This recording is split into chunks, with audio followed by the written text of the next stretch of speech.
Instructor. Alaikum salam. How are you? I'm well, yourself? I'm good. Alhamdulillah. Where are you? So you ready to put in a good hour? Yes, I am. All right. I got a lot for you. We're going to get started. We begin with Bismillah ar-Rahman ar-Rahim, and that is with the signature of Allah. We invite all of the necessary frequencies in that represent His mercy, His compassion, and His overlooking of our faults and sins. And I greet you once again. Salamun alaikum. Walaikum salam. All right. Let me pull up my notes. Jump right into this. Remember, you can stop me at any time and ask me any questions. This is part 2 from where we left off on Monday. All right, session number 2 with Adam Ambush. This is Wednesday, December 13th, 2023. Of course, I am your instructor, Benjamin Bilal. We're going to begin with a short ayah from Surah Al-Baqarah, translated as the cow. It actually means the heifer, not really the cow. It's not a grown-up cow. It's a middle-aged animal. So you have the calf on the bottom, you got the heifer in the middle, and you got the cow on top in terms of ages. We'll go over that lesson at some other point because it's pointing to growth and development that is actually taking place in every human being. So it's not talking about a physical heifer in somebody's physical field. It's talking about the heifer related to the growth and development in you. All right, we'll get back to that one. So look at what Allah says.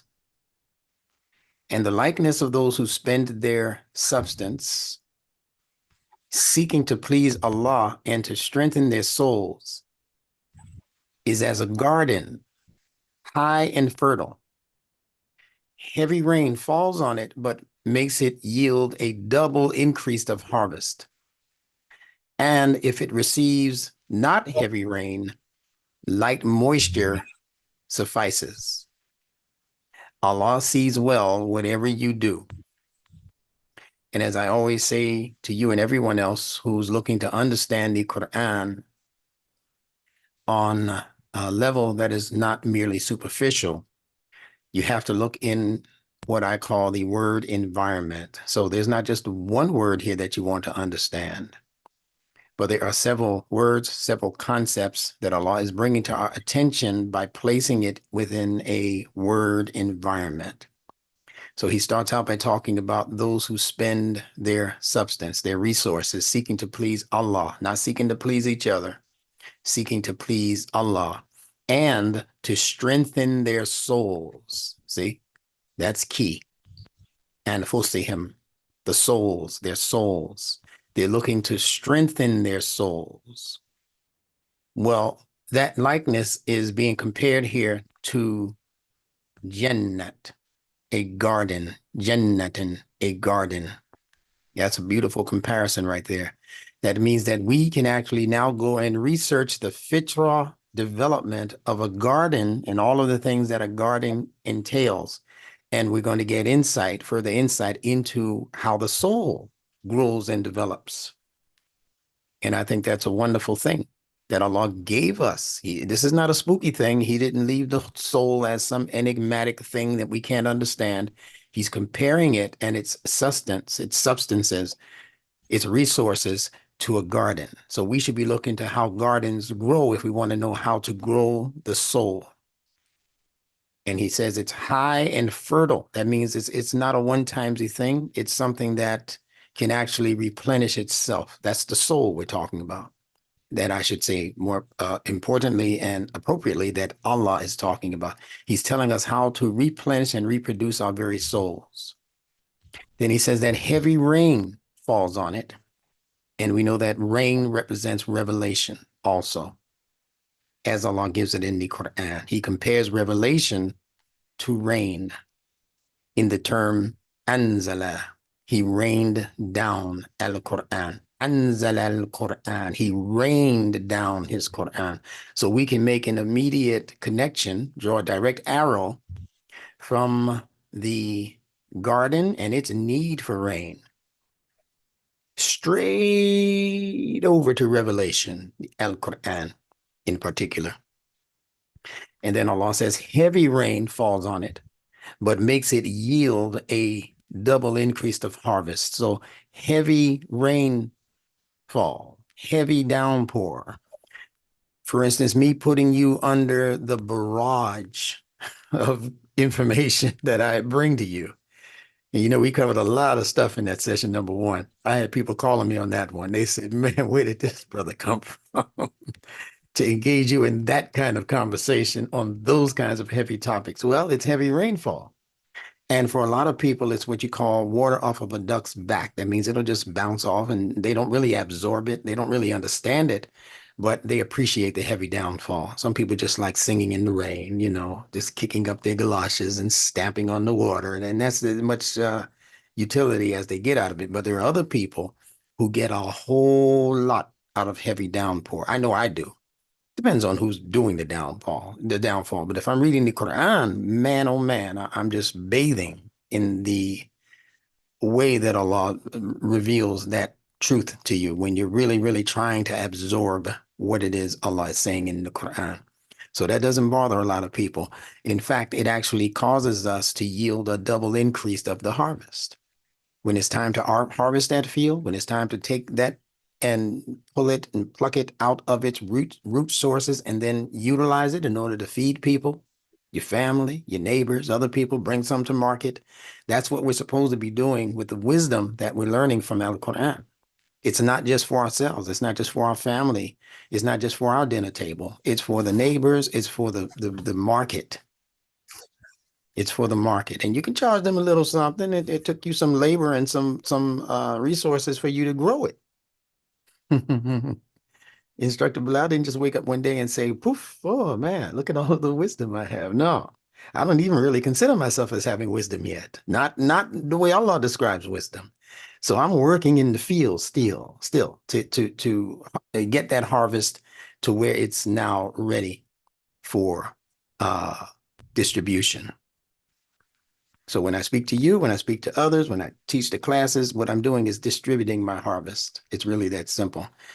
Then Allah says that if it receives not heavy rain, then light moisture suffices. So some people won't get that heavy downpour because they can't handle it, but other people will just take bits and pieces of what we're saying, and they get a whole lot out of just a few raindrops.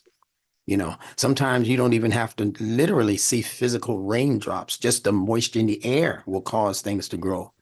So for some life forms, light moisture is enough. So we don't have to feel any way about it in terms of feeling bad that people aren't getting most of what we're talking about. There are some people, obviously, because of the numbers who keep showing up and the interest that keeps growing and building around us, it's obvious that whatever we're saying, people are at least getting light moisture, and that's sufficient for them for now. Maybe later they'll learn to sing in the rain. Right. So I just want to start us out with that so we understand my methodology, my teaching mode. All right. Now let's get back into where we were last week. We were talking about the three-parted brain, and we went through these three categories. The first one is the lizard brain, they call it, and that is the brain stem and the cerebellum. So I want you and others who might hear this to get used to where these parts of the brain actually are, where they are. So this colored part here, this reddish part here, is actually the cerebellum. That's this part right here that's located at the back of the brain. And then this red stem is the brain stem, which obviously is connected to the spinal cord as it goes further and further down the back. Understanding me so far? Yep. Okay, great.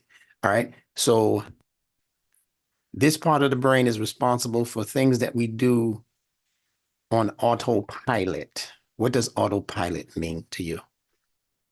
Just when you flinch, when something goes by your eye, autopilot, something that's just automatic.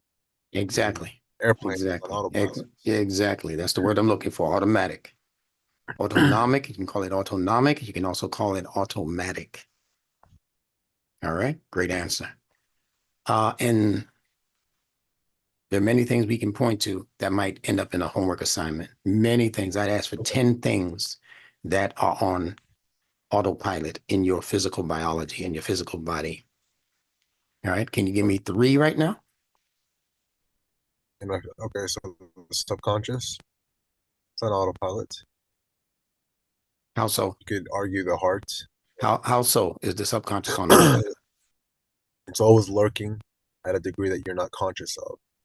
And so that I understand the subconscious is where your emotions will come out of, where your subconscious is telling you or controlling how you feel, controlling your paradigm, or that is where your paradigm resides supposedly. So that's why I would say it's on autopilot, because it's automatic. Oh, it's a habit to do this because this is how your subconscious has absorbed reality, or perceived reality. So Okay. that's what I would Okay. that's what I would Stop. say. Stop there. Now you used 2 key words. One was feelings, and the other one was emotions. Now I want you to look very quickly into the descriptions of these 3 brains and tell me which one of these 3 mentions emotions. Yeah, Mamalian Brain. Okay. So just make the link from mammalian brain to subconscious. Okay. The subconscious is not the lizard brain. It's a different kind of conscious that's called Okay. unconscious mind. And a lot of psychiatrists and psychologists don't really discuss the differentiation, but I do. Because this part of the brain is actually the first section of the brain to be developed in the human head. Now, I don't know in history if, whatever they call the first humans that walked the planet Earth, I don't know if they were walking around with just a lizard brain. I don't think so. I do know when they show us those pictures, though, of cavemen and that kind of thing, they have a kind of concave forehead that suggests that there's something missing up there. Maybe the neocortex hasn't really developed yet. They're really like kind of flat-headed creatures, the way they draw them from what they can gather based on the bone structure and the skull structure and that kind of thing. So we don't know. A lot of that is just educated hypothesis, right? But the point here is that the unconscious mind, meaning that it is not conscious, because it's not conscious, it's operating on autopilot. Doesn't have to be conscious for that. Like the pilot doesn't have to be in the pilot seat in the plane for the plane to continue flying if it's on autopilot. So it's the same thing. Your conscious mind doesn't have to be in charge. Your emotions and how you feel about a thing doesn't have to be in charge. When both of those are not in the driver's seat or the pilot seat, then the life that we call this human life is still operating because Allah placed a part of the brain that we called unconscious brain. Now, unconscious controls all of the automatic, as you mentioned earlier, the automatic functionality. So breathing is being controlled by the unconscious and by the subconscious. So some of these are being controlled by more than one section. Make sense? Okay. Yeah. Right. And proof of that is that we're breathing every day, all day, and all night long, even when we're asleep. So that tells you right there that it is an unconscious performance. But anytime you get ready, especially if you're doing meditation, deep breathing, and all that, you can then control that unconscious mechanism and consciously decide how many breaths per minute you're going to perform. But the only thing is you can't do it for long term. You can only do it for sections at a time or minutes at a time, even when you're actually thinking about how you're breathing, slowing down your breathing, that kind of thing. So the that functionality in the unconscious mind can go back and forth from unconscious to subconscious, even to conscious. You can be conscious of how you breathe. Right. So the brain is not that kind of divided up, kind of sectionalized tool that has no threshold that can be crossed. There are thresholds between all 3 of these brains, and one can reach over Okay. the threshold in order to assist another. And this is why when we're running into problems, personal problems, personality problems, emotional problems, we can train ourselves to instantly switch gears and be in a different part of the brain. That's the beautiful thing. If we're overly emotional, Allah Mm. has given us the ability to switch gears and all of a sudden find ourselves in the more moral and rational part of the brain before we do something crazy because of these emotions running through us, right? Or if we're in a situation where the instinctive brain is taking over, we're outside and we're just enjoying ourselves, and this so fine old woman starts walking by in a little boom boom shorts. Well, now your instinctive brain is being it's knocking on the door of your instincts. Mm. Yeah, and you have to be the one. Your emotional and rational brain now has to be the parts of the brain that say, I'm not even going to look twice at that. That's in our Dean anyway, right? First look is for you. Second look is for Shaitan. Yeah, it's in our Dean. Now, if you keep looking and eyeballing and all of that and different parts of the body start to act up on you, then you've crossed out of the instinctive brain into the emotional brain. And if you decide to go hit on her, now you're all the way up in the rational part of the brain and you're making decisions that you're going to have to pay for. In some degree, you're going to have to pay for following something that Allah forbids or doing something that Allah considers to be haram. It's only haram if you knew better and you did it anyway. Other than that, it's just a mistake. It might not even be a sin. It's just, oh man, my bad. I didn't realize, you know? Yeah. All right. So that's the lizard brain, that brain stem. And I have to spend this kind of time on these three because unless you understand the foundation for what we're talking about, then the rest of it is not going to make a whole lot of sense. All right. So what's meant by fight or flight? Can you explain that to me? In a creature, a lizard, or Yeah, in a person or an animal, it doesn't matter. All of us have this lizard brain. it's the fight or flight mode is when your automatic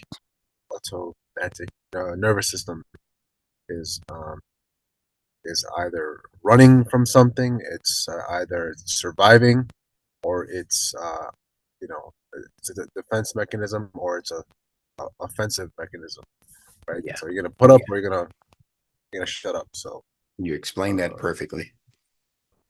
The key word being survival. yeah, The lizard brain is the survival brain. And everything that the lizard brain does, it's in the interest of the person's survival. So fight or flight means that if a perceived threat is in the way of this particular creature, then they are going to fight in order to survive, to save their lives or whatever. And if it is determined in split second determination that I'm not going to be able to beat this other guy or this other mm, creature, I had better turn on my heels and get the bump out of here. See? So that's fleeing or flight. So either I'm going to fight because I think I can handle you, or I'm going to flee and live to come back another day with my homies and fight you. That's how the street thinks. People on the street, the gangbangers and whatnot, right? All right, yeah, good way. You snuck one on me, man. But I'm gonna be back, man. I'm gonna be back. You just be there. I'm gonna be back. They like somebody's a fool and is gonna stay there till they get back. All right. So that's the lizard brain. And believe it or not, Adam, this is the brain that they are really encouraging many of our young people to fall down into and to stay in. They want them in reptile mode. It's easy to manipulate a reptile. Very easy. All you have to do is know that you can beat them. In the world of commercialism, in the world of military, in the world of all of these other forces that are now really pulling out all of their ammunition against us, they know on the most part that they can beat us, especially if we're not thinkers. Especially if we're not thinkers. So keep that in mind. So let's move to the middle brain. And I spoke yesterday about the importance of the middle of anything, basically. Okay. I remember it as a child. I used to eat a lot of commercial pastries like mm, Hostess, those little cakes, mm, ding dongs, I used to, And it's interesting that even with these pastries and these chocolate covered cherries, mm, the part that we liked getting to the most was the middle. Mm-hmm. Yeah, man. That's where the cream was. Oh, that cream waiting for you in the middle of this cake. You Mm-hmm. just bite her. You might even pull some of the cake off just to get to that middle section of cream because the human psyche has been engineered by Allah to have a special yearning for things in the middle. Sometimes we'll look at a person who might be a possible mate or something, or somebody you might have shown some interest in because you saw the person's face in a picture and you said, "Wow, that's a really good looking guy," or "That's a really good looking young lady," or whatever. And they said, "Well, you want to meet her? Yeah, well, let's meet her. She looks very interesting." And you meet her, and then she got that same beautiful face, but she might be a little pudgy around the midsection, and you change your whole mind. Even though you're sitting there with a pudgy belly yourself, you change your mind when you see that she's got a pudgier belly than you do, because it's just a psychic thing. It doesn't make the person good or bad. It doesn't make you good or bad. Because you got something to work. I know I do. I have something. You don't. I have something to work on in this belly. Right? And the midsection becomes the focus because we love to eat and we don't like to exercise on the most part. That's most of us. All right. So look at the middle brain called the limbic brain. It's called the mammalian brain, the mammal brain, but it's also called the limbic brain. And it controls emotions, memories, habits, and the most important word here, attachments. We'll talk about that in a minute. Then to the right of that, you have the crowning achievement of the brain called the neocortex. Neo simply means new, newly introduced. So this is actually the last brain in human evolution, if you accept their hypothesis. It's the last part of the brain to actually develop. I don't accept it the way Darwin gave it, but I accept it in terms of the parts of the brain that I believe were activated in succession. That the reptile brain in the human head was activated first because of the environment.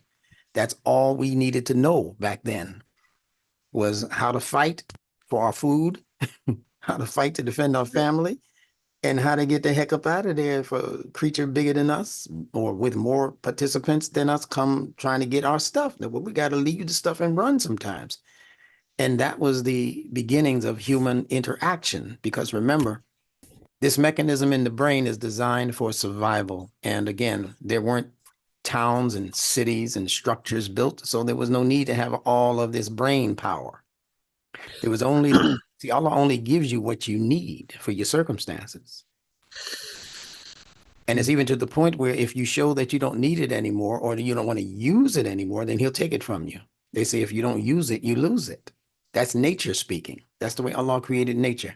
So what you don't need would be considered excess. So there was no need for all of this emotional headroom. It wasn't necessary when it was just you and your family and a couple of families around you, or a couple of relatives, some cousins and uncles and aunties in a little tight village where you didn't even venture out to see who else was out there. Right? They say actually that in those days, there were some people, and in fact, they say there are still existing some people right now in parts of the world, remote parts of the world, who were very surprised when people outside of their tribe started visiting them. They thought they were the only ones on the planet. They didn't have vehicles to travel, so they thought it was just them until they saw this European or whoever, Margaret Mead or whoever the explorer was. And she popped up on their shores and they were totally flabbergasted. Like, should I let her touch me? They have tribes right now in places in Africa that are exactly like that. Surprised to see a person wearing clothes and not grass skirts, surprised to see food that they weren't familiar with and that kind of thing. Okay. So there you go. That's the lizard brain that we just spoke about. People were in that, and then they gradually developed into the recognition of the emotional brain or the limbic brain. And that happens as soon as you start to meet people that are not you. ASAP. When you start to meet these strangers, you have to know how to feel about them. Are they dangerous? Did they come to give me something or did they come to take something from me? See? So the lizard brain is still there in the background of it. But now you're developing emotions. They come and they treat you nice and they brought you a gift. And now you're starting to feel a certain way about these people. Well, they weren't as threatening as I thought they were going to be. So your emotional brain begins to become more and more padded with feelings about people and places and things. And those emotions are responsible for memories because the things that you uh, remember the most are things that create the greatest emotion in you.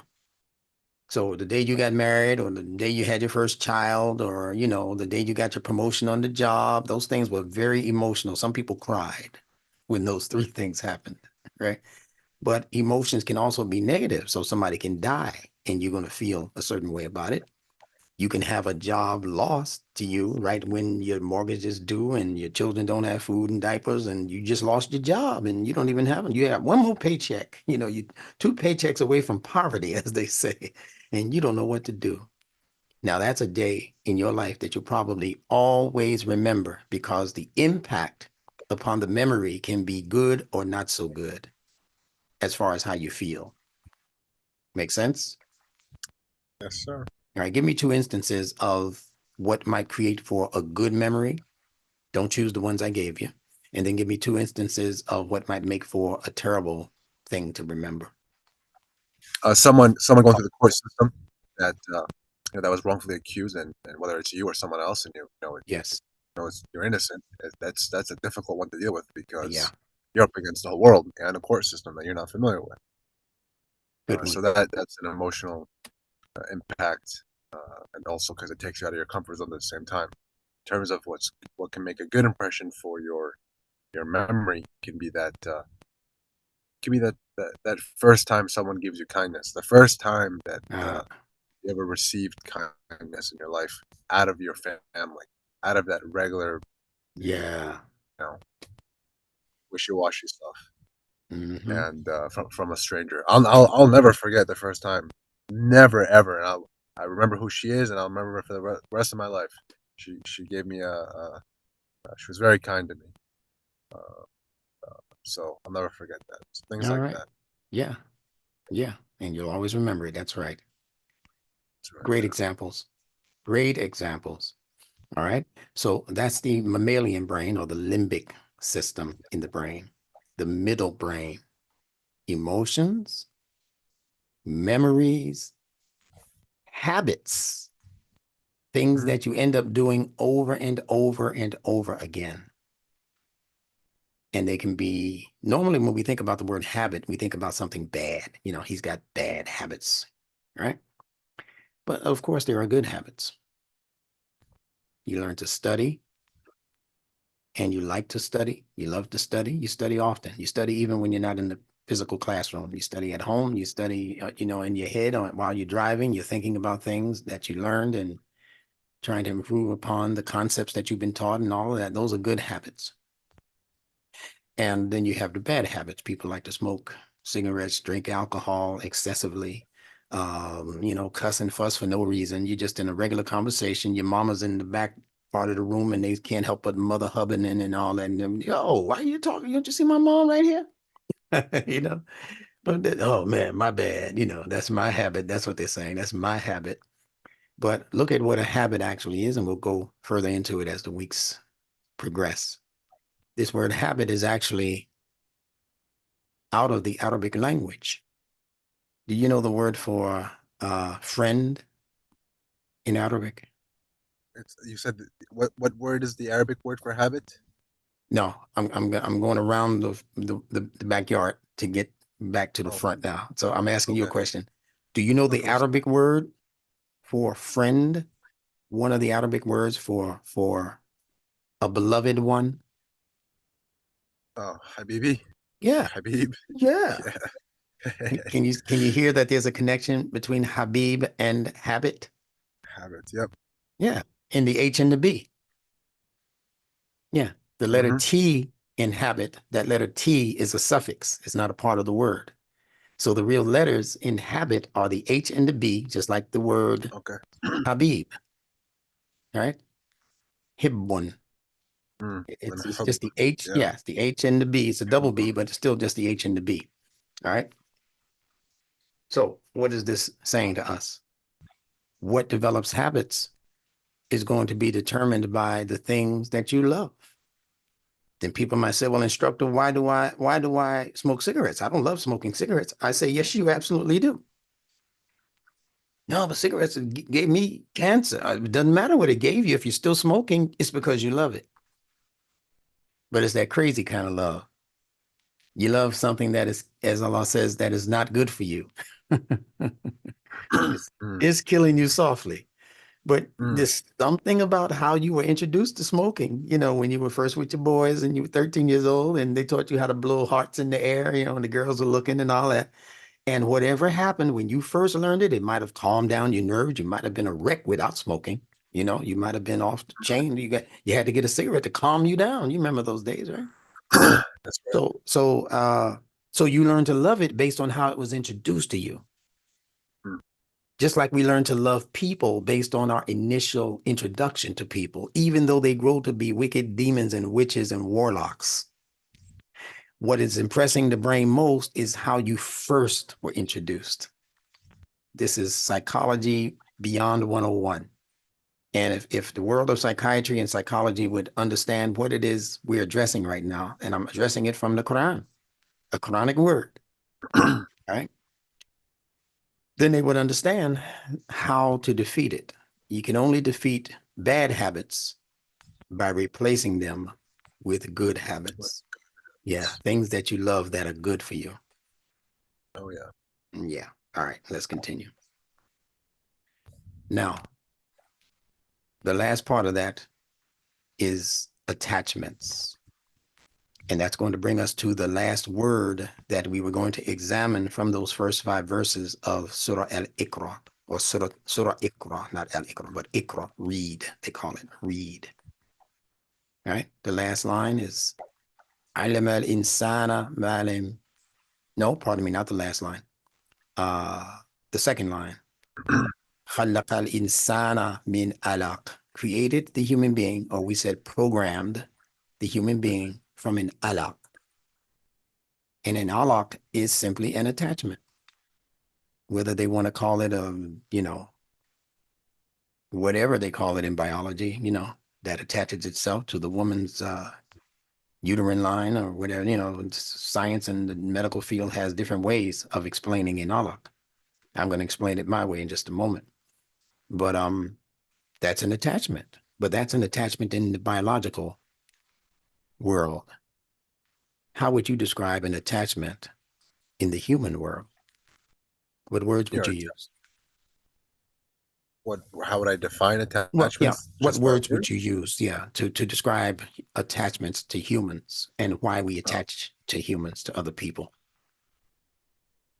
addictions, or you want me to just Yeah, yeah, just free an flow. attachment?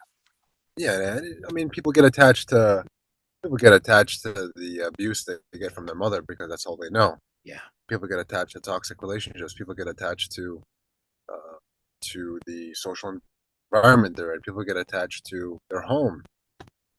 What someone might have been raised in a city and then they move to another country, but they still live in a city. They're attached to that environment. yeah, It's something that they love. It's what they're familiar with. yeah. Very cool way of explaining that. And it still goes back to what you learned to love when you first got introduced to it. Or if you don't consider it love, the attachment is because of the last word you use, familiarity, or whatever the word is.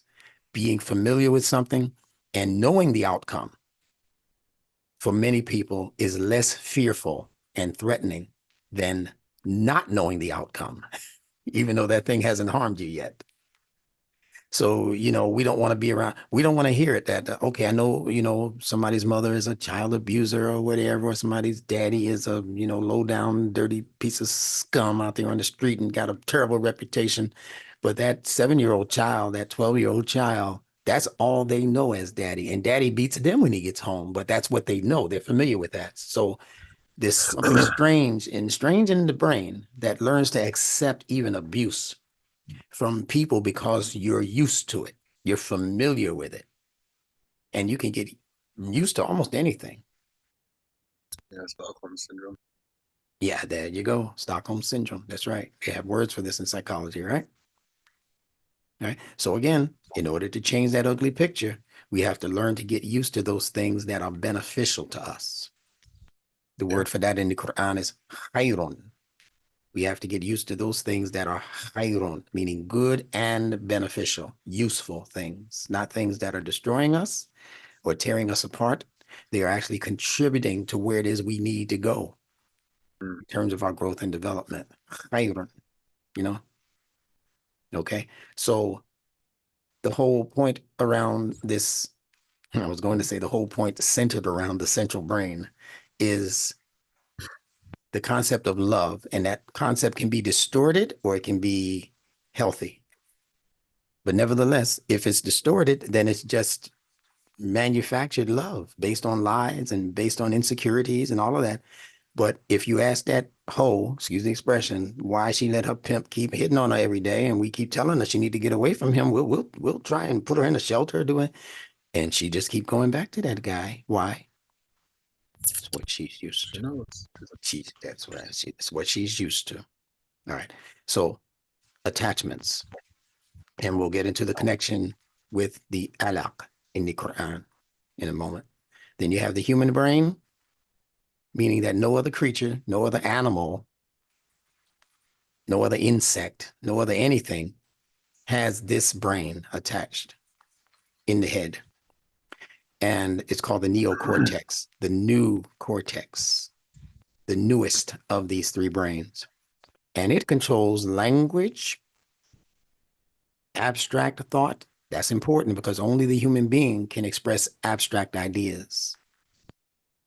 The animals can't do it. Children can't even do it. You have to grow and learn how to see things abstractly.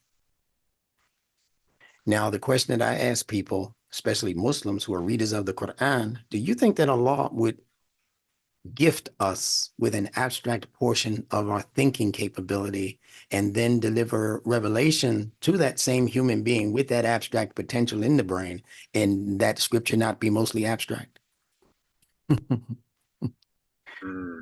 Muslim scholars don't want to admit that. They say, Do no, this not. is just plain and simple, brother. This is the muhkimat, the muhtamat. This is just the plain, simple, don't have to think about it. No, all through the Quran, Allah says you have to think about it. Do they not ponder the That's right. Quran? Had it been from other than Allah, they would have found multiple Mm. discrepancies. You can't figure that out by just looking at the literal words. You'll become confused if you're just depending on the literal picture that you're seeing in your head while you're reading the Quran. The first word, ikra, that we're discussing, is connected to an abstract idea because there was no physical book. So what and how was he reading? And if he was reading frequencies, as I suggested, that's abstract. You have to ponder what that is and how that operates in the mind. What is a frequency? How am I affected by frequencies? And then all of these years later, 1,000, 200, 400 years later, we're learning that there are five basic brain waves. Alpha, beta, delta, the five basic brain waves. You can't see those. Those are abstract. Get where I'm going? Yes, I do. Okay, so that's the human brain. It deals with the language, the ability to articulate, deals with abstract thought, deals with the imagination. No other creature has an imagination like the human creature can imagine. Even the children can do that. They can imagine. They take a little popsicle stick and it becomes a soldier in an army. They put two of them together and start. Well, I know I did. Start fighting with the popsicle sticks. I saw soldiers. So the imagination is the basis or the foundation for how the mind actually develops. It develops first based on an active and activated imagination. And you can hear the word jinn in the English word imagine. You can hear the word image, jinn. That's all they're saying with imagination. This is how people from Europe when they ran into the wisdom of the Quran being brought here from the Muslim Moors of Spain, through Spain, from Africa, actually, from Morocco and other places on the continent of Africa. They brought them the wisdom of the Quran. And therefore, the people who were later to become the English scholars or the scholars of the English language, they actually incorporated that wisdom that they learned from Arabic words into the English language. And that's why we have words like imagination and neurology from the word nur, light, and a host of other words, hundreds, if not thousands of words in English that are based in the Arabic language. Okay. So the child begins in a kind of jinn state because of the imagination. They don't know their mother, technically. Mm. They can't tell you why that's their mother biologically. They don't know what mommy and daddy did to produce them. They didn't even know they came out of a womb. You got to learn all that later. Everything about life. That's why they told them, a stork dropped you off. The child believes that. Yeah, stork delivered you, dropped you on the roof. We got the ladder, went up there and got you, untied the diaper and brought you in the house and took care of you. And children believe that. How long have people believed in Santa Claus before they actually found out that there was no Santa Claus? It was your mother and father. Mhm. You're giving all the credit to this dude who shows up once a year because you think you're going to get something from him. But it's really your father working hard to bring you all those toys, buy you all that stuff. Your mother out there, if there's no father in the house, she's working hard to just so you have a good Christmas. See? But she don't even get the credit most of your life. When you find out that there is no Santa Claus, you don't even go back and apologize to your mother or say, Mom, thank you for doing all that you did. I didn't know it was you. We don't even think about it. All right. But that's the imagination. And we'll go further into that when we go deeper down the rabbit hole. So it deals with consciousness, reasoning, and rationalizing. Those are the three words we're going to be dealing with. So let's continue. You all right in terms of your time? What's that? You okay in terms of I'm time? writing what? Are you okay? Yeah, I'm okay. Okay, good. All right. So Yeah, here's, yeah. yeah. All right. So, because we might go a few minutes over. That's why I'm asking. Oh, okay, it's fine. Okay. So here's another way of understanding the triune brain that that top brain we were just discussing as the neocortex is called the primate human brain by some scholars and scientists. And it deals again with rational and logical thinking, abstract thought, as we mentioned, imagination and language, information processing and learning. So it's the processor, like your computer has a CPU. That top part of the brain is your body's CPU. Okay. And then it is also connected to spiritual values. Now, no other part of the brain is connected to spiritual values, invisible influences. That happens in the neocortex portion of the brain. Then the mammalian brain, it generates emotions. It's the center for habit and memory, as we discussed. It's governing over your sexual drives, partly. All right. It's responding to your sexual energies and your sexual drive, and also your eating and reproduction. And it's the attachment center. And then, of course, you have that first part we spoke about, the reptilian brain, also called the R complex for those taking notes. And it's the fight or flight response, as we said, but it also governs over your aggressive drive. So people who are heavily aggressive and unnecessarily aggressive sometimes, they're responding from the lowest part of the brain in terms of its focus. They're responding from the part of the brain that is always perceiving things as being threatening to them. Even if you meant no harm by what you said or what you did, they see it as being a threat. And a lot of people who are in relationships, they're dealing with this as we speak, feeling threatened by the person that they go home to every night, dreading going home because I know she's going to say something to work me up. Every time that woman opens her mouth, she works She works my nerves. See, she's gonna say, so he's always on pins and needles, or it can be the other way around, right? When she comes home, oh, that man, I know he's been drinking.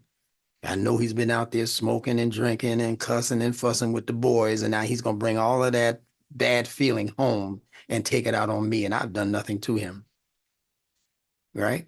So people feel overly aggressive. People feel threatened by something that's not a threat. It's a perceived threat. So when we talk about threats in the future, always remember to put the word perceived in front of it, because all threats are not real. African Americans have been talking about the threat of the white man and white racism and all of these things since the Emancipation Proclamation. A lot of my people, they still feel just as threatened as the person from 1765, 1865, or whenever the day was that they say the slaves were freed. You got people this many years later in America who still feel the same amount of threat from the white man, from the White House, from the guy. And they're not recognizing the progress that has actually been made. And if you can't recognize any progress in a relationship that you're having, you are consigning yourself to hell, especially when it's just a perceived threat and you can work around it. It's weak enough now for you to just discard it, ignore it sometimes, or work around it. But when you see yourself as the victim, that's another problem for relationships. When you see yourself as the victim, until you come out of that victim mentality, you ain't going nowhere. Does that make sense? Yeah. Yeah. Now, remember now, anything you want to say along the way, just interrupt me and jump in. So, controls automatic functions such as temperature, blood flow, and hunger. Regulates the body. It keeps the homeostasis, the balance in the body. And it generates survival reactions, as we just spoke about. So all functions, all threats are part of the functionality in the reptilian brain.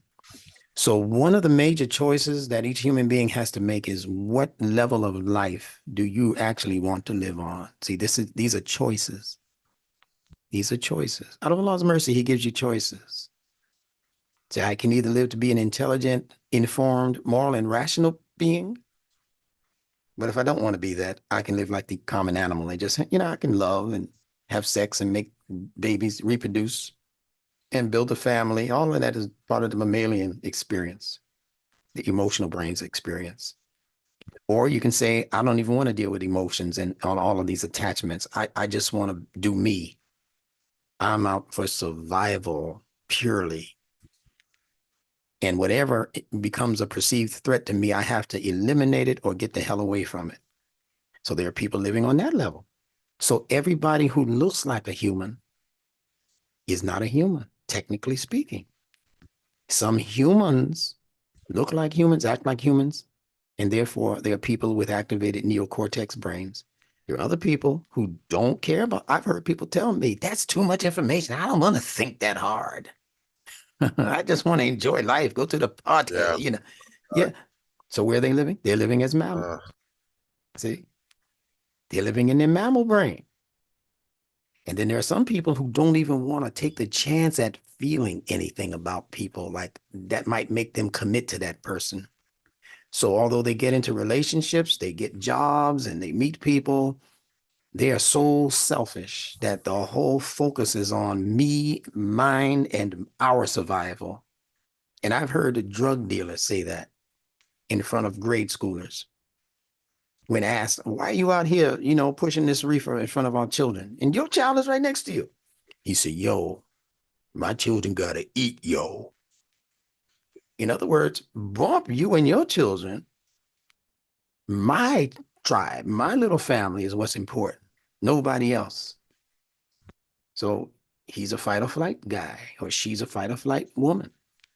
Just concerned about the self. Yeah, just concerned about the self.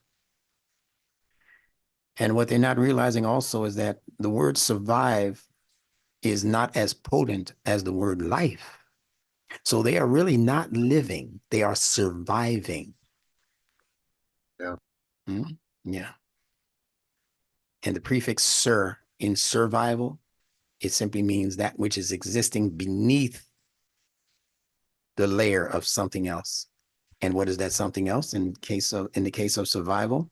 What's called vivification. Vivification is just a fancy word for living and breathing. you know, yeah, vivacious. They're a lively person, but there's a difference between being alive and being someone who has a life with the F, not the V, the F. Mm. So you can be living life, or you can just be living, period, and surviving beneath the surface, beneath the challenges that Allah put in your life so that you might grow and evolve as a human being. Let's continue. What is the human challenge? Can you see this well enough to read it? Yeah. Go for it. The challenge is to consciously keep the neocortex in charge of all public affairs and relationships. Keep going. The conscious brain must constantly supervise the emotional center of the brain.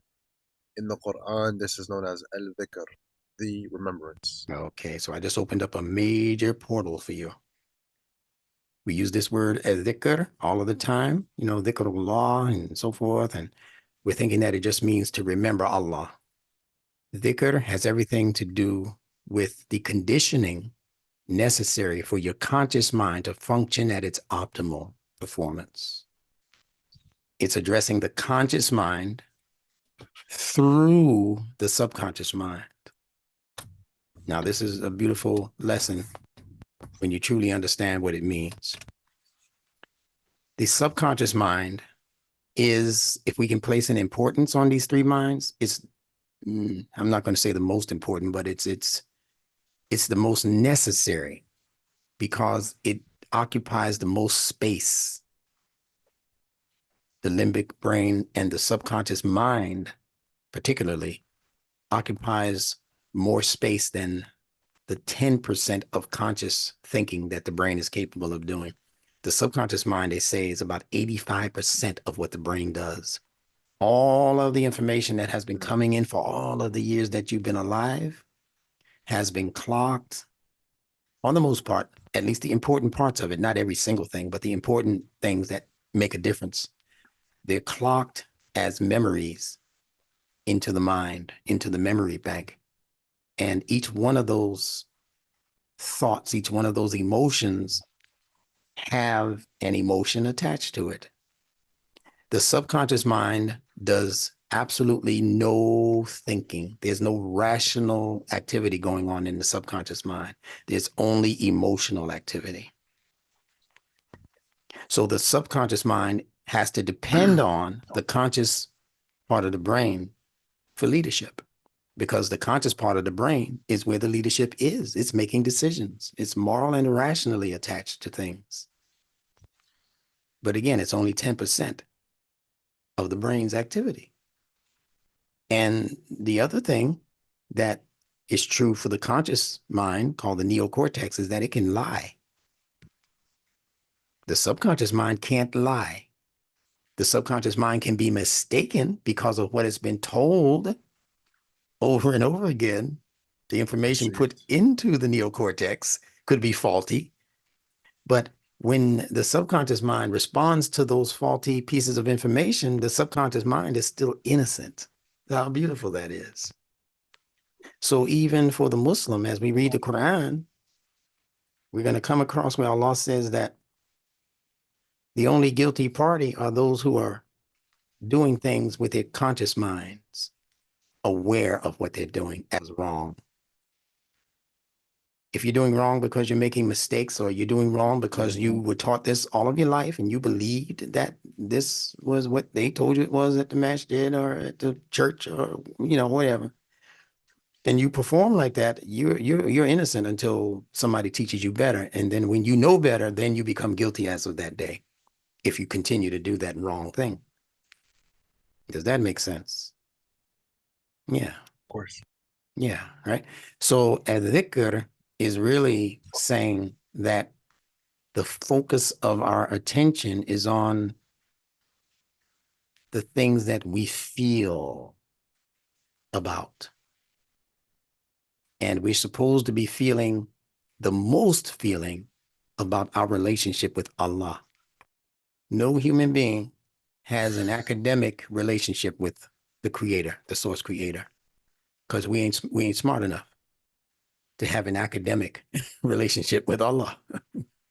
What are you going to bring to the table? What you got to tell Allah that he don't know? So we don't have an academic relationship.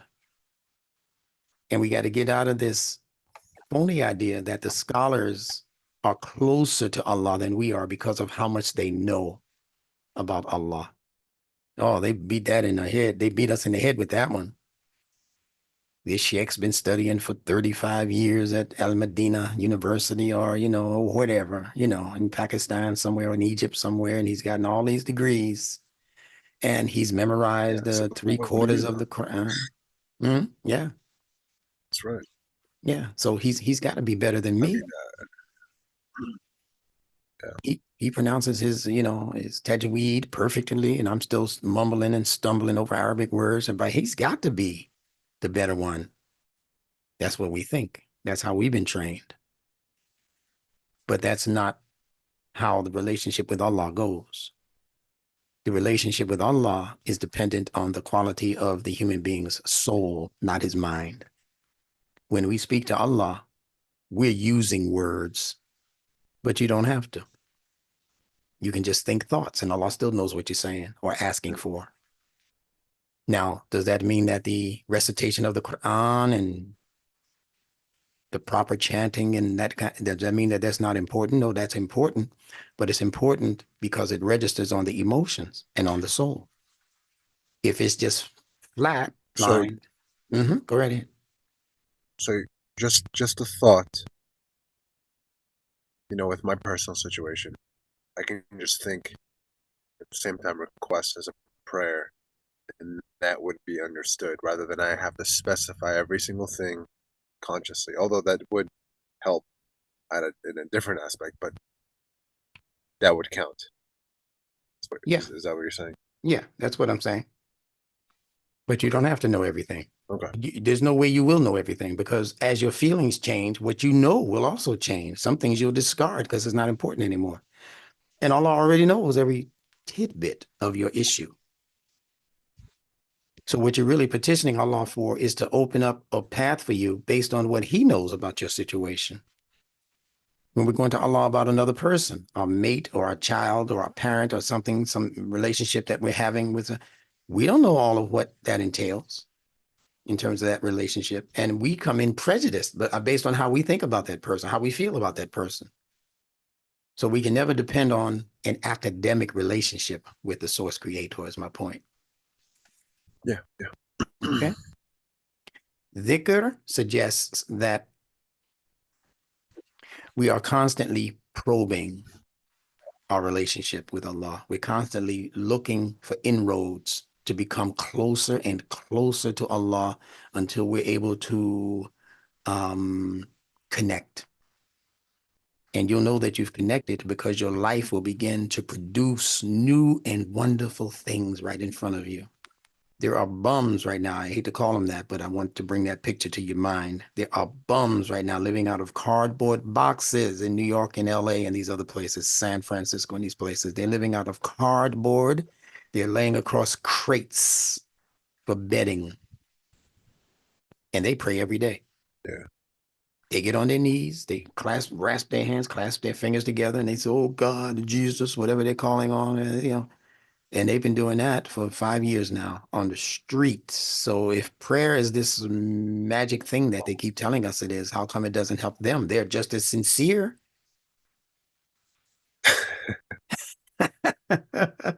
They really mean Yeah. it when they're Yeah. talking to That's God. the saying.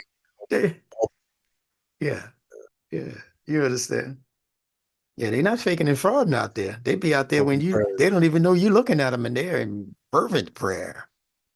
The point I'm making here is that what they're calling prayer out there is not prayer according to El Quran. So we're going to get to that point in a later class. All right. Just wanted that to be a talking points for Excellent. people listening. Now, Excellent. so I think I might have mentioned to you, or I mentioned to the class, the last Sunday class, that do you remember me talking about this word dhikr? Maybe not. Okay. We spoke. We I spoke compared it about to it on Monday. We yeah, spoke it. You probably touched on it on Sunday. yeah, I think I did. Yeah. And What'd you compare? I connected it to what is supposedly an English word that people accept as a vulgar. That's the DICK word. Oh yeah, yeah. Yep, Yeah. I remember now. So if Yeah, anybody gets a chance to listen to this on YouTube or whoever's tube, understand that I'm not being vulgar. I'm being scientific, yep. linguistically scientific. And I'm showing you how they manipulate language so that the effect that they're looking for in the public mind can be achieved. So they made that word. That word comes from this word, dhikr. They made that Mm, word vulgar because there's too much information in it for them to just let you think it's okay to just keep talking about it or pronouncing it or using it in a sentence. But they took it and made a name out of it, right? It's a shortened form of Richard. We had a president once called Richard Nixon. They used to call him Tricky Dick. mm, Oh boy, this world is something else. They called him Tricky Dick. And there was a famous cartoon character that they made into a real life movie called Dick Tracy. That's a little before your time, though. mm, Yeah. And Dick Tracy was a detective. So the word mm. Dick is short for detective. And they get all of it from the word dhikr because remembrance, particularly the remembrance of Allah, is actually an attempt on your part to detect the assistance that you're asking for. You have to then be a detective, and you should be able to know based on your meditative practices, based on your stilling of the mind and not letting it ramble so much and all the self-talk that's blocking out the message that Allah is trying to communicate to you. So dhikr, this repetitive remembrance of Allah's attributes and things that happened in your past where you know it was Allah who came to your rescue. Nobody else could have rescued you from that situation. Nobody else could have rescued you or your family member or your neighbor or your best friend or whatever from a situation. And we have several of those kinds of situations in our personal past. You know your mama didn't come rescue you. She didn't bring the get out of jail free card with her. But there are some people who get out of jail free without praying the way they teach us praying. There must be something else operating in the cosmos that allows for favors to come our way. And when you find something that works for you, you have to constantly remember that thing. If you know it's Allah, then you have to constantly remember Allah. And Allah says that the dhikr on Allah is the greatest power. Allah owns that I, dhikr. He owns it. I see. Yeah. So don't let other people interfere with your remembrance of your source creator. It's the greatest power that you have available to you, according to Allah. It's not remembering the judge, the jury, the lady at the pharmacy who gives you your medications. It's not remembering them, your wife, your child, and all of those people whom we love and respect and love being around. But remembering them is not going to get you out of some situations. But the remembrance of Allah and His compassion, His mercy, His gifts of information, knowledge, truth, and all of that. Yeah, when you remember that, you are recalling. And what did we say about attention the last time we met? Whatever you give your attention to. Expands That's right. That's what dhikr is. It's and expands. designed, yeah, it's designed to expand your consciousness. And as it expands, anything that expands is inviting things into it. You couldn't have a child unless your wife, part of her body, expanded and let you in. And you couldn't have a child unless those same legs expanded and let that Mm, child out. Yeah, you don't make big progress through narrow openings or locked door openings. Yeah. That's not how Mm, we make progress. mm, You're walking down the street and you mm. see a sign that says open for business and the doors are wide open. Well, hey, let me see what they're doing up in here in this new Lidl's or whatever. Let's see what they got. You know, Best Buy, yeah. So anything open is actually an invitation. So when Allah begins to open up your mind to new ideas, to new truths, to new relationships, take it as a personal invitation from your source creator to go in.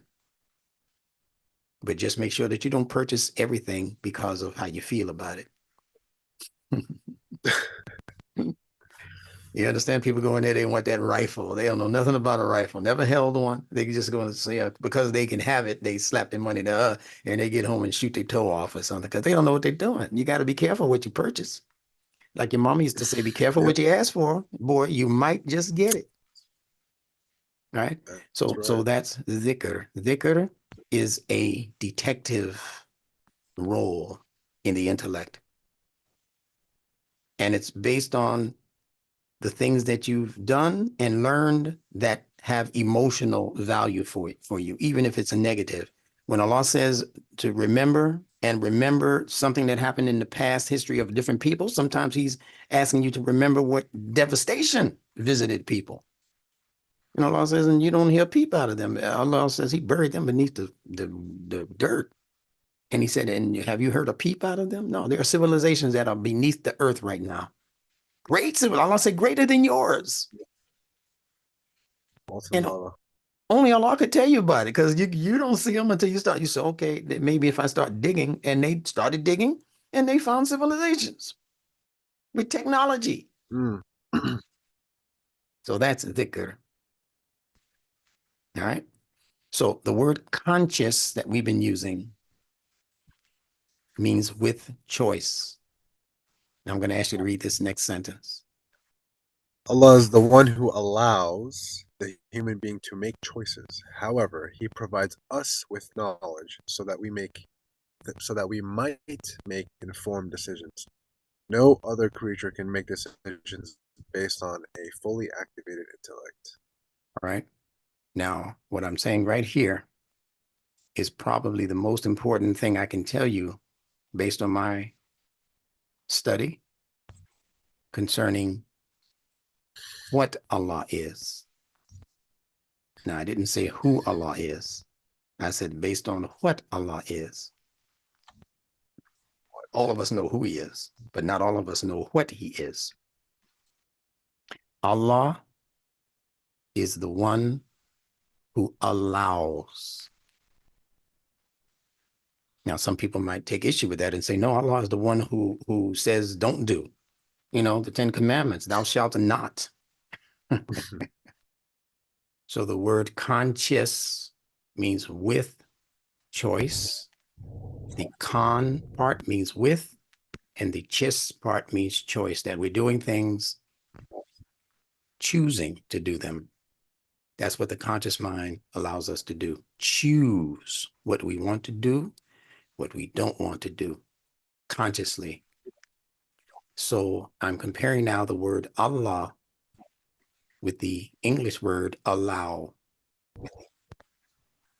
Allah allows. What does Allah allow? Allah allows the human being to make choices. It's really that simple. Allah is not the great legislator in the sense that we think about Him as saying, don't do this, don't do that, don't do the other. Like we do our children when they're first learning what to do and what not to do. We slap their hands or whatever. No, don't touch that. Don't do this. Don't do that. They call the terrible twos that age when children just start doing what they want to do, it seems. And we have to keep saying, no, no, no. Allah has to tell us, no, no, no. You have to say, no God but Allah. You have to tap our hands. But that only happens in the early part of your human development. When you become emotionally and rationally mature, you don't have to spend a whole lot of time on that. Scientists who are really connected, to true study of the creation, you don't have to remind them that there's nothing out there that's greater than what some of them call the one. They got other names. They don't say Mhm. Allah. Okay. So, but people who are in their primary stages of development, you have to remind them that La ilaha illallah, that there is nothing worthy of you focusing your devotional attention. See, that word ilaha, that's not a noun. They keep saying no God except God or no God except Allah. That's terribly incorrect because ilahun, that's a noun, God, small g, but ilaha is a verb. That ha ending intensifies it. And it's talking about the nature that Allah put in us to give our regard and our worship and our adoration to. He clocked that into our nature. And Allah is saying that there's nothing outside of his presence that is worthy of that kind of attention, that kind of devotional attention, because every time you give your attention to something, what happens? I keep asking you that. It expands. So the reason we're having all of this hell in our lives is because we're giving our devotional attention to the wrong thing.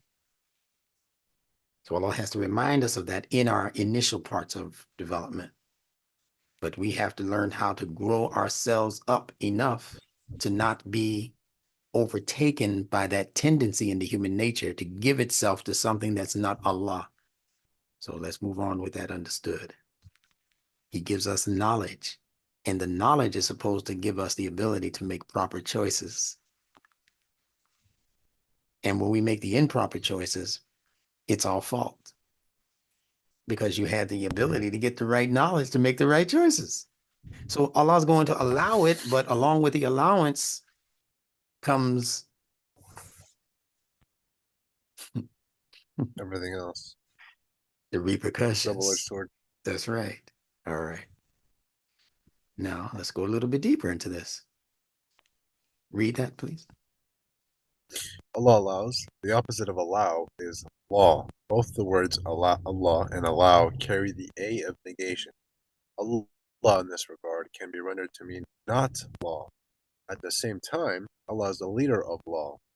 The letter A also alludes to leadership in that it is the leading letter in most alphabet systems. Okay, you have 4 examples there. Read them. A is for English, and in Greek you have alpha, in Hebrew you have aleph, and then Arabic you have alif. Yes. And all of them represent the first letter, the number 1 letter in that alphabet system, the leading letter. Without that, you can't even go on to the other letters, right? Hmm. You have to begin at the beginning. So I'm saying that to say to people who are studying what I gave them concerning the A of negation, or the A privative, it's also called, it deprives the word coming after it of its meaning. So if it's depriving the word that comes after it, and I'm saying to you that Allah and allow are basically the same word, if you understand how these languages extracted from Arabic is basically the same word, then allow, carrying the A of negation, says not allow. This is one, or this is a thing that does not allow. So when you think, if you take the A off, you can get the word law. Don't worry about the vowels, they're interchangeable. You take the A off of the word Allah and off of the word allow, you get the word L-A-W, law. And what does law include? Restrictions. And if Allah is one who does not restrict, then Allah is one who allows. But you better be careful, as I said earlier, you better be careful what you ask for, because there's no restriction on what Allah allows you to pursue. He tells you what's best to ask for, but in terms of your own individual pursuit, he gave you a thinking brain that is easily able to make these kinds of decisions if you would just give your conscious attention to the thing that you're pursuing. That's all Allah asks. That he not be the one to make. He makes the decisions for the birds and where they find their food. He makes the decisions for the wolves in the jungle. Allah's making all of those decisions. But he gave the human being a facility in the head, a tool to use to be able to make his own decision, make her own decisions. And then he gave you guidance on top of it. He gave you books of guidance on top of it. And Allah said that the people who received the Quran from Muhammad the Prophet, they threw the book behind their backs. That's why they're in trouble today. And Allah allows for the punishment to come in because he gave you everything you needed to sidestep that punishment. But Muslims got comfortable believing that they were in charge because they had a title. They were over a masjid or a school, university, and they thought that they had now carte blanche, ability to just do anything they want in the name of that title or in the name of that wealth. They became wealthy nations like Saudi, and they thought now, that means that if Allah favored me with all this wealth, that must mean that I can do it just about anything I want. If I can buy it and he let me buy it, I guess he's approving. No, he's not. He's allowing. All right. Now, read that, please. Law suggests restriction. Allowances suggest freedom. The word freedom originally was understood as free dome, with the dome representing the human head and its ability to think. This freedom is allowed, but with consequences for abusing the freedom. This level of free thinking can only be beneficial when responsibility is attached. This is all built into our human mind's design and programming. Wonderful. All right. So yeah, we have freedom. But if freedom does not marry responsibility, then the freedom is going to become something that you don't want to participate in. Yeah.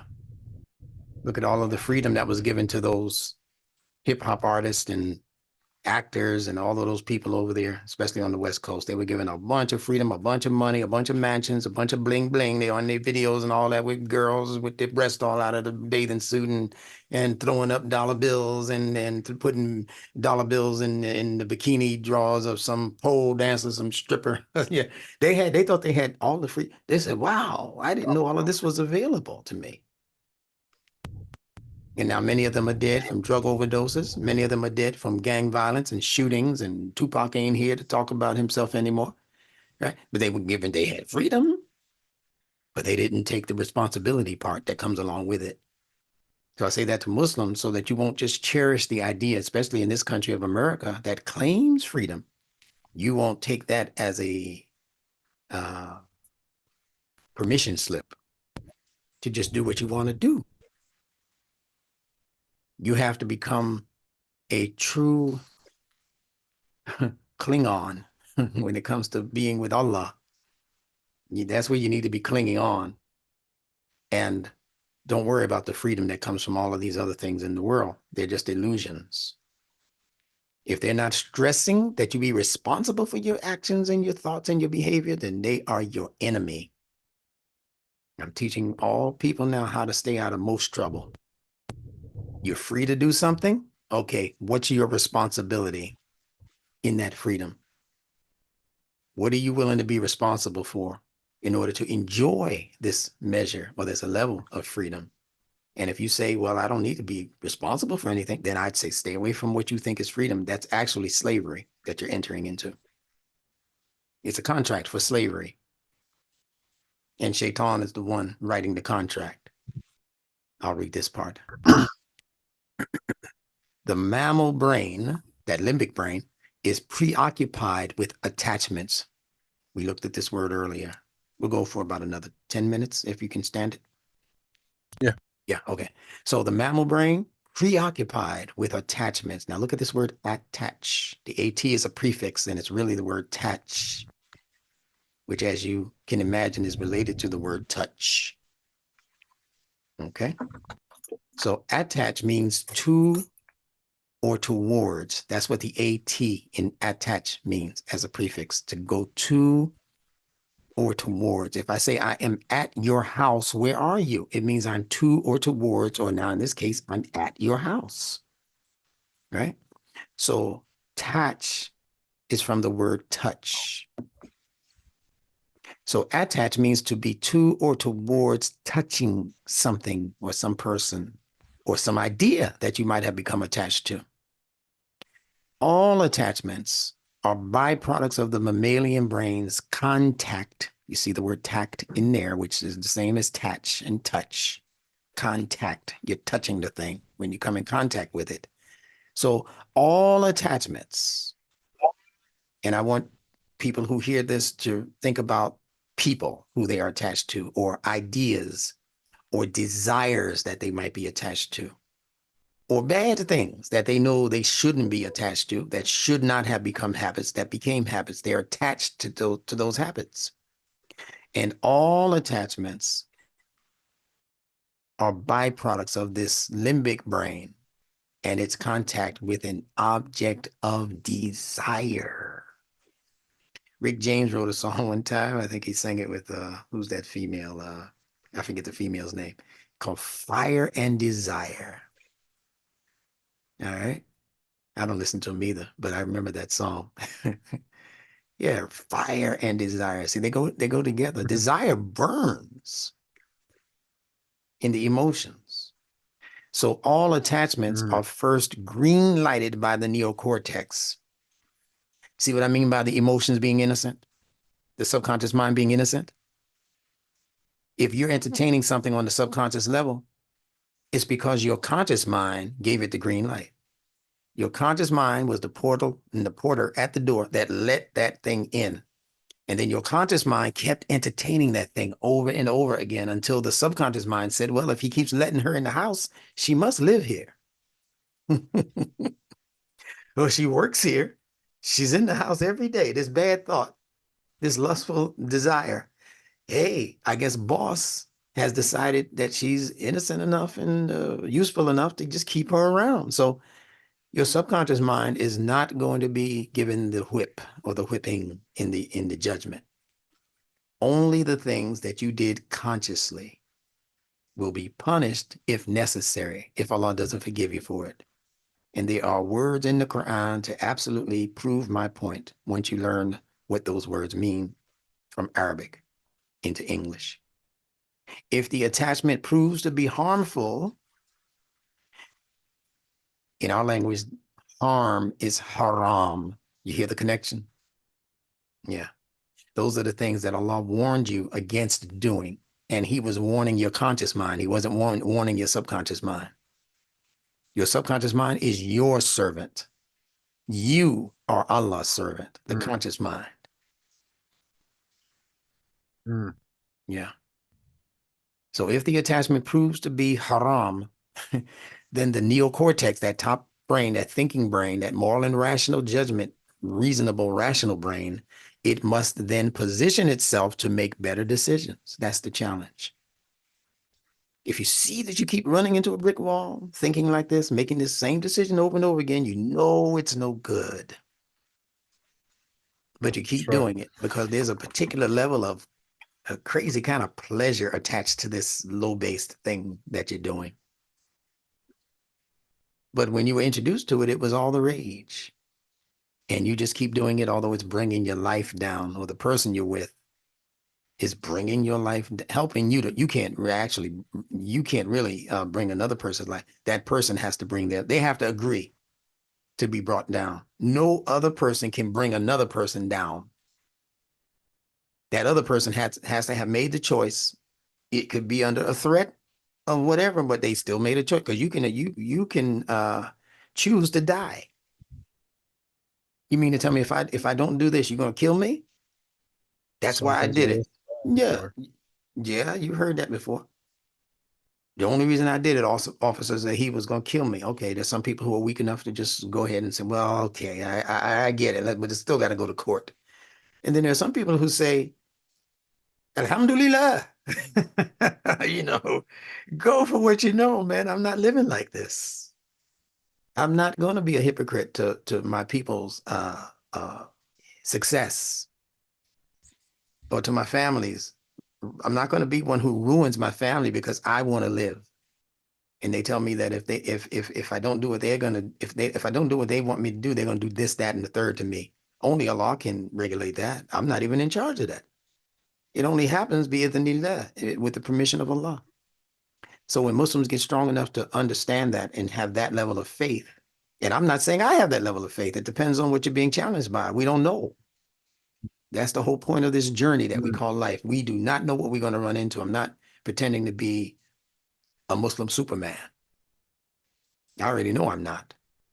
I'm trying to conquer these small challenges. I don't know about, what's going on over in the Gaza. I don't know what I would do under those circumstances. You see, everybody has their own set of challenges. That's right. Right? That's right. And we ask Allah to make that better. All of those kinds of situations. And not because people are Muslim or because they're Jewish or because they're Christian or because they're agnostic or atheist or whatever. We ask that Allah assist humans, innocent humans, correct those who need correction, but also lend his divine support to those who cannot do for self. They don't have any recourse. Allah says, إِذَا جَاءَ نَصْرُ اللَّهِ وَالْفَتْحُ. They asked, when it comes the help of Allah and the victory.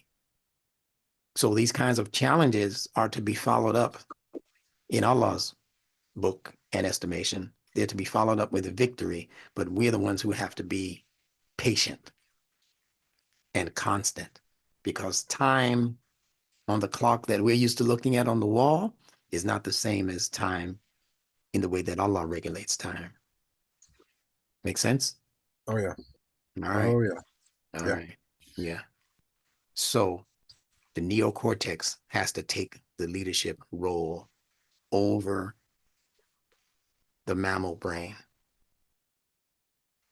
That's what's going to help steer the life back on course in a way that pleases Allah best.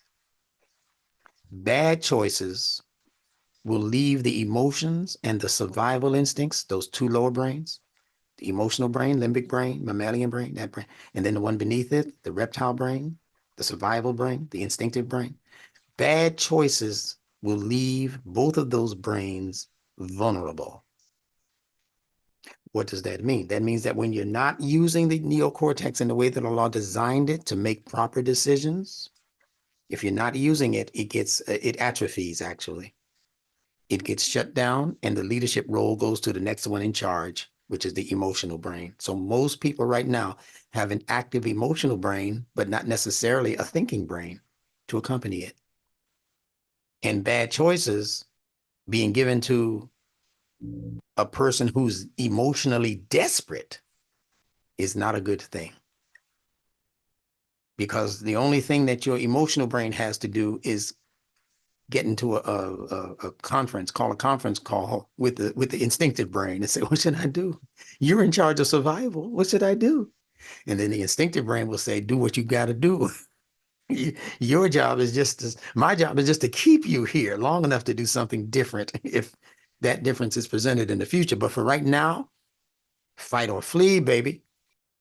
So that's the predicament that this world of spiritual manipulators puts most of the world in. That decision. That's what creates a Hamas. That's what creates these kinds of minds that lose the rational point and aspects. They lose that, and then they can only depend on how they feel, the emotions, the fervor, the fire. And when the emotions become burned out and they don't feel any way about anything anymore, they go for the do or die, the fight or flee instinct. So you can't just go over and say, let's call a meeting and talk about it, because the part of the brain that understands language, the neocortex, it ain't listening. It's shut down. It's too much pressure. It handed off the leadership to the emotions and to the instincts. And then for some, they said, I'm not even going to try to feel no love or no compassion I'm just shifting gears right into the instincts, fight or flee. So what you're dealing with and what you're fighting with and against then are reptiles. We think they're humans and they're not. The Israelis and these people who are just like, we're going to fight or we're going to flee and live to fight you again tomorrow. And that's all they're thinking about. They don't care how much carnage has been created. They don't care that, how many thousands of lives, innocent lives, mostly women and children, have been lost on both sides of the fence, man. Their lives being lost unnecessarily, but they don't care about that because they have adopted the instinctive brain and its role, thinking that it's going to lead them to the fat and the fat, the help of Allah in the victory. That's what they think. It's leading to the God. God's going, Yahweh, my God, is going to help us, the Jews, because we're his chosen people. They start thinking all crazy. They can't reason. They can't be rational about what they're saying. The same God that created me created you, but I'm his chosen. That creates another emotional problem for people. Well, I have to be Jew. And then you say, well, I have to be Jewish to be in the chosen people group. And then you don't want me to, but you don't accept converts. I kind of figured that out. You have to be Jewish to be favored by God. But if I go to the synagogue on Saturday, I say I want to be a Jew. They say you can't be a Jew. You can only be a Jew if you're born into an ethnically Jewish mother's body. What kind of sense does this make? It doesn't, because they're not judging with the neocortex. The neocortex is fried, dyed, and laid to the side. And they're dealing strictly from the emotions and from the instincts. And it's given to the Jews in the Torah, in the book of Genesis, what we call the book of Genesis, where it says that Adam was put into a deep sleep. And Adam, in this case, represents the neocortex mind or brain, the conscious brain, put into a deep sleep. So who did the serpent go to? He went to Eve and started whispering in her ear about what she should partake in. Who is Eve? The emotional brain, the limbic brain. Who is the serpent? Mm. The instinctive brain. You get it now? So when the conscious brain stops operating and falls into a deep slumber, a deep sleep, a comatose, then the instincts make a move on the emotions. The survival brain steps in to say, you want to keep on living in this garden. Well, you better listen to how I do it, right? And the instincts begin to suggest things to the emotions so that the emotions can feel better about its situation. You need to do this, you need to do that. And even though the emotions are saying, but God said, in the day that I do that, I'm going to surely die. The serpent said, God was just messing with your mind. He's just joking with you. Yeah, you ain't going to die. You're actually going to become among the gods. You're going to be in his circle if you do it the way I'm telling you to do it. So the book of Genesis, that first book in the Torah, is a book of psychology. Some of the most sophisticated psychology to ever appear in writing on planet Earth.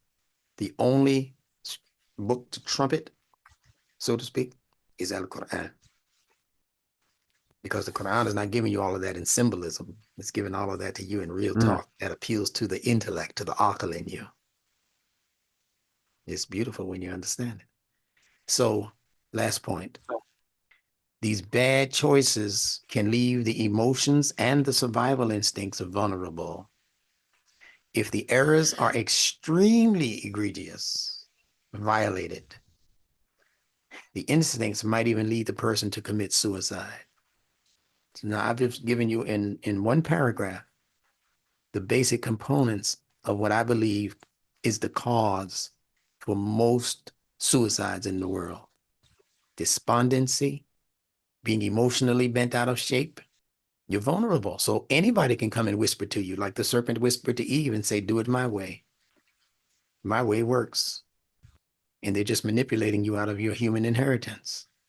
You'll never be a human after that, after you shut down the reasoning brain and let your instincts, your survival brain tell your emotions what to do. You're doomed after that. All right. So we're going to end on that point. If you have any questions or comments you'd like to make, this would be the time to do it.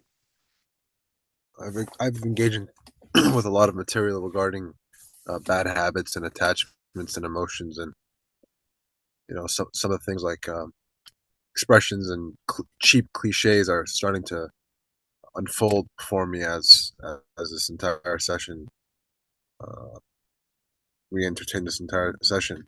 Mhm. One of them is like people fearing success. Mm. Uh, making the same mistake over and over because you fear success. Now that's because I never understood what is that. How, it just my mind could not wrap around that. I just could not dissect that no matter what. Mhm. Now I Mhm. can. Now I understand Yeah. at a deeper level. Some are just afraid of the Uh, responsibility that comes along yeah, with success. yeah, and then you have also the word desire, Yeah. um, Go ahead. which you've touched on in other sessions. Mhm. But there's that in maybe the next session or as we go on to other sessions, I want to show you the pamphlet or my binder. Essentially, you probe your lemon, you take a problem, um, and you turn that problem into a want. Okay, and then you turn that want into an affirmation, but you have to have that affirmation trigger and I'm talking about replacing a bad habit with a good habit. Yeah. You have to have that affirmation trigger something emotional, a positive emotional word in the present tense verb. You're doing something, and Yes. you repeat that self. You There repeat you that go. back to yourself morning or at night, but you also want to visualize because your subconscious cannot discriminate between reality and imagination. So for those who are listening, there's a lot that you can do, and there's actually a systematic approach that I've taken that works for me that I would love to get instructors' feedback on, and how I could perfect that or to get more feedback on that. Yeah. Well, feel free to share that at any time. Yeah, I'm with yeah, that. oh Yeah. yeah. Yeah. So inshallah in the future. Yeah. Well, we have about another 1,000 classes to go, you know. Yeah, I'm sure you'll wedge it in at some point, yeah, right? And yeah. see, understand also now, I want to get you very used to um, the consonantal connections method for determining the meanings of words. So you were talking about the word desire. Yeah. I know you already know what that means. If you know what sire means, I'm talking to the folks out there now. The sire is the king. Yep. That's where Adam is supposed to be situated. Crown. Yeah. The crown on the top, neocortex, the protection for the rest of, right? So D means to take away in this instance, right? So what are you taking away? The authority. The sire. Sire means father, the one who's able to perpetuate and continue the life. So if you Mm. desire, you're taking away the Then you're ability. the crown. Mhm. Yeah, you're deadening the tool that Allah gave you to make progress into the future based on good decisions, based on being rational and reasonable, based on the use of what the Arabic language calls the aql. Now, next time we come Delete. back, hmm? Go ahead. Sorry. Yeah, no, I'm connecting that no, word. I want you to talk them out. I want to hear them so we can build on them. You have delete, Yeah. D, but then you have elite at the top. And Adam's delete. Or leet is related to light. okay, yeah, I see. Yeah. So LIT. Yeah. if you delete, you're taking away the light. But if you are too caught up Mm, in delight, you can also take away the light. mm, You're too then caught up in deplete. good times. Yeah. Yeah. Oh, it's all Yep. throughout the English language. Mm, Yeah. beautiful. Right. So desire or desire is the taking away of your authority as king over your castle, your life. Make sense? I know it does. Yes, it does. Yeah. So we're going to pick up on these points on Friday. Yeah. Inshallah. Inshallah. Yes. So if anyone gets a chance to see this out in YouTube land, you'll please sit down and study. These are not for entertainment purposes that we're doing this. These are for educational purposes that we are presenting this information because we believe it can help a lot of people out there who are In fact, I saw a couple of comments in the last one that this is really, really a tremendous help to people in things that they have been wondering about, but found no information on how to handle. And in that one session we had, my friend, they were able to just like figure it out. Oh, wow, these are the keys that I need. But they don't become keys until you put them in the door lock. So don't use it as entertainment. Don't just hang the key around your neck, you know? Don't put it on the fob or whatever you're using, you know. Use the key and go deeper than we're going. Take the keywords that we're using, and start unlocking other doors that we haven't discussed. And think about your life. Don't look at what we're doing and listen at what we're doing as though it has nothing to do with what you're doing, right or wrong. If you're doing things right and we're speaking on it, try to increase the good in that right. Try to increase the right. If you're doing things not so right or doing things wrong, incorrectly, then use this information to start making corrections on the things that you're doing wrong so you don't end up in the place where wrong people go. There is an end to this, you know. You keep doing wrong, you're gonna end up in the hellfire pokey. That's a prison. Allah calls it sijin. That's a prison you're gonna go to in the hereafter. That ain't no fun.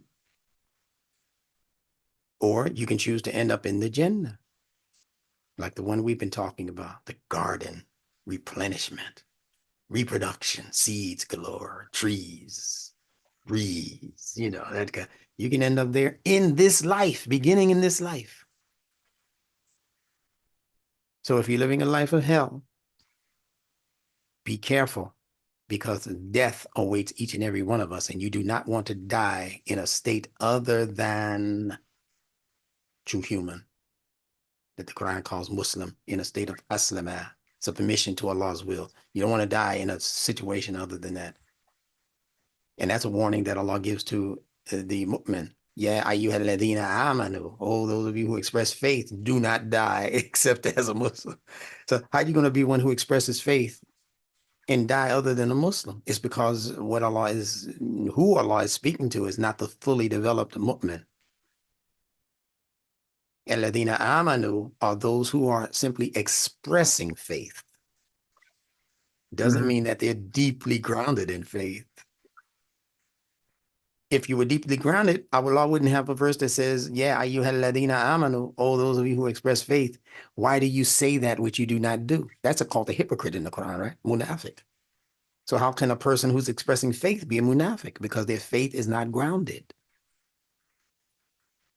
So that's what these courses and these classes are challenging the average one of us out there to do, to just be a better human. Forget about the Muslim and the Shahada thing right now. I'm talking to Christians, Jews, atheists, whoever's out there listening. Start with being a better human being. That means be a better sensitive person in your soul. Accept that you have a soul. And that it is supposed to be sensitive to concerns, even outside of your little family circle and outside of your hood and all. Your soul is supposed to be, man, I'm telling you, it can reach over there into the Middle East. It can reach over into the Middle West. It can reach over into China. Stop letting the media tell you what to think about Chinese people and what to think about Arabs and what to think about Jews. Go to the Quran first and see what Allah says about all of the above. Well, it doesn't speak about the Chinese. That's because you ain't reading it right. You ain't reading it right. لَقَدْ خَلَقْنَا الْإِنسَانَ فِي أَحْسَنِ تَقْوِيمٍ. Certainly, we have created the human being, not the Chinese man, not the African man, not the Asian man, not the American man, not the Jewish man, not the Christian man, not the Muslim man. Certainly, we have created al-insan in the most excellent of organizational design. So start there, that every human being you see was created by Allah for this purpose: human excellence. So whatever you say and do to and for people should have that ultimate objective in mind. What can I say to this person to bring out more humanity? Yeah, I know it's a racist I'm talking to. What words can I choose? Say conscious with choice. What words can I choose to evoke certain ideas in his mind that might touch his core? I know how to speak language to reach your genetics. it'll bypass your mind and hit you in the DNA. That's what the Quran will do for you. And all you got to do is listen at what Allah says to Iblis. He's called a jinn, right? Well, that's where they get the word jinn. And the gene is where the DNA is. So look at how Allah speaks to Iblis. You'll know how to speak to those people. They're caught up in their fire nature. You understand. All right, I'm out of here. I'll talk to you. I'll talk to you on Friday, inshallah.